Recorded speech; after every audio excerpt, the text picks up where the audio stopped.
सवाल है कि फर्ज नमाज पढ़ के नमाजें हो जाती है, खाली फर्ज नमाज। फर्ज नमाज से नमाज हो जाती है, लेकिन नवाफिल बिला वजह नहीं छोड़ने चाहिए। हदीस में फर्जों के अंदर जो कोताही रह जाती है वो नफलों से पूरी की जाती है। क्या करते हैं कि अगर उनके पास एक बंदा है कि मैं सिर्फ फर्ज नमाज पढ़ूंगा, तो आगे ये हाथ मिलेगा तो नहीं, नबी इस्लाम ने फरमाया 5 नमाजें, तो 5 नमाजों का माना सिर्फ फर्ज नहीं है। एक बंदा जोहर दियां 4 रकतां पहलियां पढ़दा है, फिर जोहर पढ़दा है, फिर जोहर तो बाद 2 रकतां पढ़दा है, आंदा मैं जोहर पढ़ी है। झूठ बोलदा कि सच बोलदा? सच ही बोलदा है, वो जोहर ही पढ़ी है ना उन्हें। ते नफल पढ़ना ये नमाज दे विचों बाहर नहीं होता।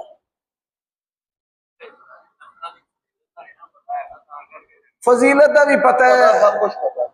हरामी बंदी है। बेनमाज नूं नहीं पता है कुफर है।